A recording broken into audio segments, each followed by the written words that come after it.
नेपाल की इस घटना के बाद बहुत से लोगों का ये भी मानना है कि भारत में भी ऐसे हालात बन सकते हैं। लेकिन भारत में ऐसे हालात क्यों बनेंगे, इन सब सवालों के जवाब जानेंगे हम। लेकिन उससे पहले हमारे लिए ये जानना बहुत ही जरूरी है कि नेपाल में भी ऐसे हालात क्यों बने, इसके पीछे किसकी चूक रही।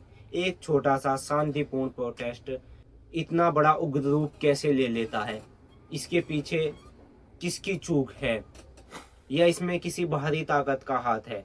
इसी तरीके के हम सवालों के जवाब जानने की कोशिश करेंगे। आज नेपाल को आज़ाद हुए कॉन्स्टिट्यूशनल देश बने पूरे 10 साल हो चुके हैं।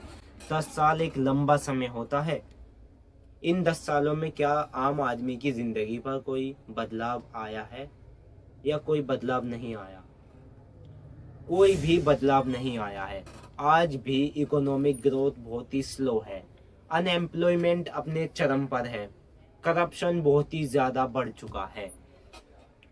अगर किसी को अच्छा लाइफ स्टाइल जीना है तो उसको नौकरी पाने के लिए, व्यवसाय ढूंढने के लिए देश से बाहर जाना पड़ता है।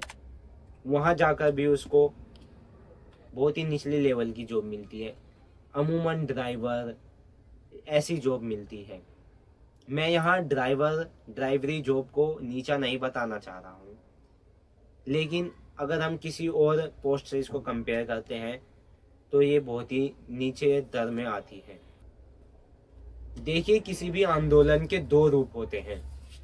पहला, जो आंदोलन कर रहे होते हैं, नेपाल को लें तो उसमें वहाँ के नौजवान लोग, जनरेशन जेड, जो आंदोलन कर रहे हैं। और दूसरा वो पहलू होता है जो दबाना चाहते हैं आंदोलन को। नेपाल में उनकी सरकार, नेपाल की सरकार की अगर हम बात माने तो उनका तो कहना ये है ये प्रोटेस्ट सिर्फ सोशल मीडिया बैन के लिए है।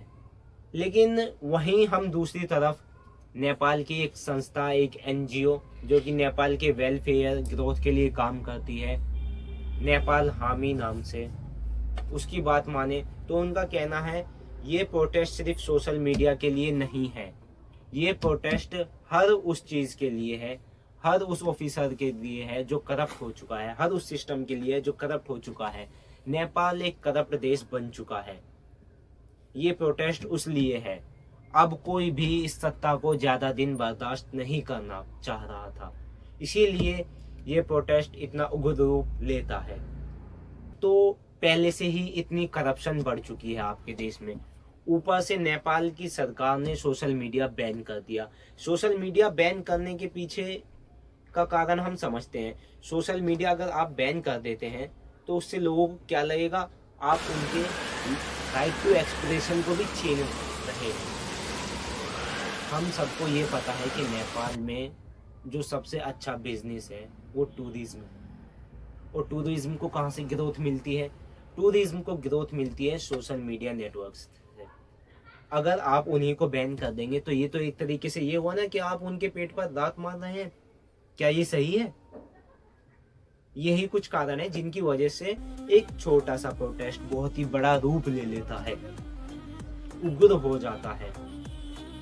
अगर कहीं भी करप्शन होगा वहां एक छोटा सा प्रोटेस्ट भी बड़ा रूप ले सकता है। इसमें बहुत से लोगों की जान भी गई है। वो बहुत से महामानव का ये कहना है कि भारत में भी ऐसे हालात बन सकते हैं या ऐसे हालात बन रहे हैं। मैं कुछ नहीं कहूँगा, आप खुद अनुमान लगाइए कि भारत में ऐसे हालात बन सकते हैं या नहीं बन सकते।